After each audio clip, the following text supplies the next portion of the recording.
If the gold is as good as they say, it could be the place for Parker to make a deal. Every dollar I would spend in Alaska probably goes like 5 times further here, and the gold doesn't care whether it's coming from Alaska or Bivy or the moon, with the clouds hanging heavy in the Klondike sky in mid-September. Tony Beets, king of the Klondike, was hurrying to achieve his 5,000 goal, but his trial didn't result in anything. So is it over for Tony Beets after digging up this terrifying discovery in the gold rush? Let's find out. Ever since the digging began, it looked like a serious challenge, but Tony was optimistic. His major target was the 80 pup cut, where there had been a recent discovery of over 500 O-channel gold. The veins looked good, the pay was high, and Tony was determined to keep the gold coming. But Tony only had $900 and the weather was fooling his plans. It began to rain and the field became a muddy obstacle. Regardless, Tony, accustomed to being in full command of the situation, could not help worrying about the effect on their work. He was fully aware of the dangers involved, and now he had to confront a new reality. I find his determination to be very inspiring, but this challenge was way bigger than his 12 weeks ago. Tony had made up his mind about working 7 days a week for 24 hours. This was proof of his determination to push past all obstacles.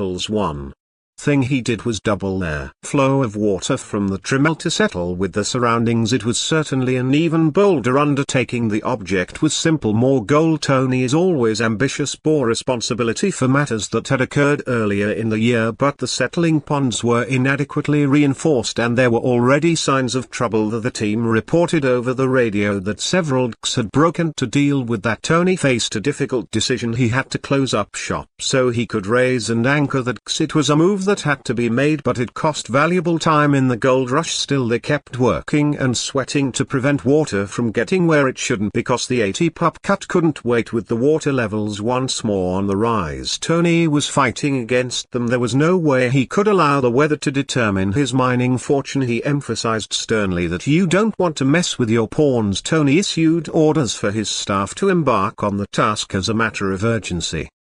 They entrusted Nick, one of Tony's reliable crew members, to keep a special eye on this unnecessary piece next to the pump. The water just kept coming and the rain never seemed to stop. It was clear that Tony was very concerned for the docks, and everyone had to act fast. He thought of the difficulties they were encountering and worried that he would sink here. I think in a situation like this, patience and vigilance work best. It was a battle with nature, and Tony was right there in the blood and sweat of it. Reality set in. Digging for gold wasn't a game of polishing bright little chunks on the patio. It was a struggle with time, weather, and the constantly changing moods of I'm thinking about these obstacles. I can't help but be curious, will Tony Beets break through all this and reach his 5,000 gold goal? The 80 pup had its own shimmer, but with rain and rising bodies of water opposing him, his chances were not good. He was struggling to survive while the sound of machinery was still reverberating from all over the landscape. Their excavator got jammed in a settling pond, and Tony realized that huge money would be lost every day if this heavy equipment could not do its job. There was nothing else they could do but stop. Yes, it was a problem, a big problem. It was obvious that the mining operation would have to be suspended until the problem was resolved, but Cousin Mike found a fix. He went to the place in the morning and tried his best, but ended up sinking his excavator straight down into the water. This led to another problem needing a solution. Tony went out on an emergency rescue with 2 other excavators. Despite all their hard work, they had no luck. The time had come for troops, and Tony didn't flinch at bringing in the big boys, the 18 TD6 dozer and the colossal 115 TD1. There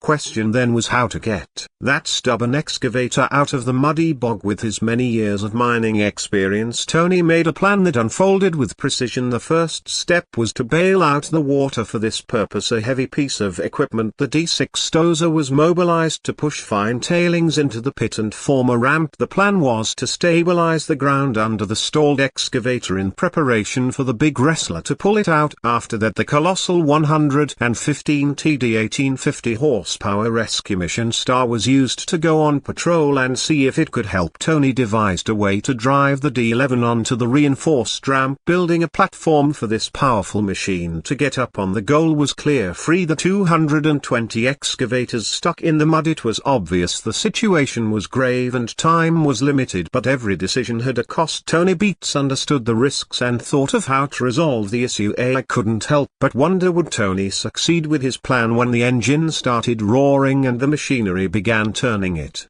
was all hands on deck as this became a battlefield between man and nature. Extracting an excavator was not a mere piece of cake, it was also a challenge in terms of the ability to cope with unexpected circumstances.